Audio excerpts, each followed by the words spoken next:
Hey, thanks for joining me. So I made an initial response video after the Joshua Klitschko fight, but there's a number of other things I want to say. This really was one for the ages, and I don't think it's hyperbole to say that. I think the general consensus is this was a great fight. Um, what I found particularly poignant was Vladimir Klitschko's post-fight interview and his post-fight press conference. As ever, he was the immaculate professional. His speech after the fight was one of the most memorable, I believe, in boxing history, quite frankly, because it was so graceful, so um, measured, and so just so worthy of the man speaking it. I mean, Klitschko is such a professional, and that's what I think is so great about the man. I mean, not only is he a great fighter, but the way he conducts himself is it's really something. And I think it's safe to say won a lot of British fans that night. And likewise, Joshua, I think, has taken a page from the Klitschko book on respect in the sport, and that's I find refreshing to see. Anyway, that's been well covered. The big question is what happens next. What happens next? Um, 90,000 people can be can be set again, certainly at that venue, if the opponent is a big enough name. Now, I can see Tyson Fury versus Anthony Joshua fight getting 90,000, maybe 100,000 people. Why not? Um, there was something I was thinking of though, and that is that in a sense, this was Joshua's 19th fight. I can't think of any other fighter ever who had 90,000 people in a 19th fight. None of the other greats in boxing history had that, not at this level in their career anyway. I mean, certainly Jack Dempsey, Max Baer, guys like that had huge crowds, but that tended to be well down the line when they were very famous. Joshua's doing this when he's still, we can't call him a novice at this point, but still relatively early in his career. So that's significant. Um, if if this is going to be the case that Wembley is the new Las Vegas, firstly, I feel it would be bringing boxing home. Lennox Lewis was critical of it. He said that you're the world heavyweight champion. Las Vegas is the mecca of boxing. Yeah, before the fight. I have a lot of respect for Lennox Lewis, but the point here is this is a country, as Klitschko himself said, that is a home of boxing. This is a country that invented boxing, modern boxing. So I think it's a great thing to have it come home in that sense. Having said that, Lewis did make a good point. He made the point that Ali fought all over the world. You know, Ali fought in Manila, in Kuala Lumpur, in Kinshasa. Lennox Lewis fought in Africa. He fought in different parts of the world. So I do think it's a good thing for any champion, particularly a heavyweight champion, to try and get the geography going now. So far, Josh has never fought outside Great Britain, so that may be something that further down the line people start questioning. Because one thing that you have to give enormous respect to Klitschko for is he's a guy who has had the guts to fight opponents in when the crowd was hostile to him. I think any fighter that does that deserves respect. We've had some British fighters who've done that as well. Um, Guys like was it Liam Smith or Callum Smith fought Canelo? I can't remember. One of the Smith brothers, anyway. I think it was Liam Smith. Um, yeah, Liam Smith done it. Amir Khan done it. Lloyd Hunnigan done it back in the 80s. A lot of British fighters have gone to America where they were the underdog or, they were going against a hostile crowd. And looking back throughout boxing history, Max Schmeling done it in Madison Square Garden. Vladimir Klitschko's done it in Germany when he was fighting a German opponent. So you have to have a lot of respect for any fighter who fights outside the home city or the home country. I think that takes a particular sort of courage. Um, so at some point, Joshua's going to have to do that to prove that little test. Um, in terms of the fight itself, I'll come back to what happens next. But in terms of the fight itself, there's a few things to comment on. Firstly, I've seen some clips from round 5, round 6, and they were indeed epic. Um, the thing about two big heavyweights is you sort of expect it to be quite slow, lumbersome. That wasn't the case here. This was Rocky quality. I mean, it really was great action. I think both guys made mistakes, though. I think one thing, both guys got complacent at certain points. So AJ, not immediately going to his corner, probably gave Vlad a bit more time to recuperate energy. Although he is incredibly well conditioned for a man of his age. I mean, if you look at Vladimir Klitschko, and this is another interesting thing, when we look back at boxing history, look at a guy like Jersey Joe Walcott, Archie Moore. It's hard to believe they were actually younger than Klitschko, and yet they were seen as the old men. Klitschko doesn't look to me like an old man. Um, past his absolute prime, yeah, probably, but he still doesn't look like an old fighter.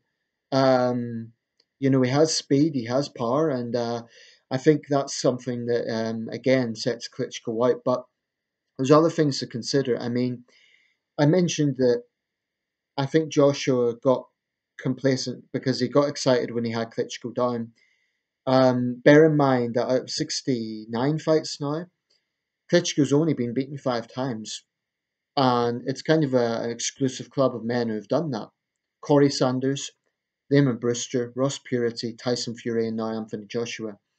And all of those, Fury and Joshua have got the most credit on the grounds that I think the other guys that beat Klitschko beat him at a time when he wasn't quite seen as an all-time great. He was a good fighter, but it was really after that that Klitschko began to really dominate. That's not to take anything away from Corey Sanders, Ross Purity, or the Eamon Brewster. They done what they done, and they will always be remembered for that, and rightly so. But it's really Tyson Fury and Anthony Joshua, and Joshua more so than Fury on the grounds that I've watched the Fury Klitschko fight and I've watched snippets of this fight. I believe this Klitschko was a lot more dangerous and a lot more, frankly, prepared. Um, so I think that what happened was when Joshua didn't go to his neutral corner, it gave Klitschko time to recuperate. Now, Klitschko also made a mistake in round 6. He got complacent. And he's explained apparently that when he had Joshua down, first man to do so, by the way, when he had Joshua down, he felt he was winning, felt the fight was over, and he didn't think Joshua would get up. I think Klitschko's thinking was probably, well, I'm the first man to do this. Joshua's never been down before. He won't know how to handle this. Well, Joshua proved that wrong because, and Joshua, it has to be said, showed his grit.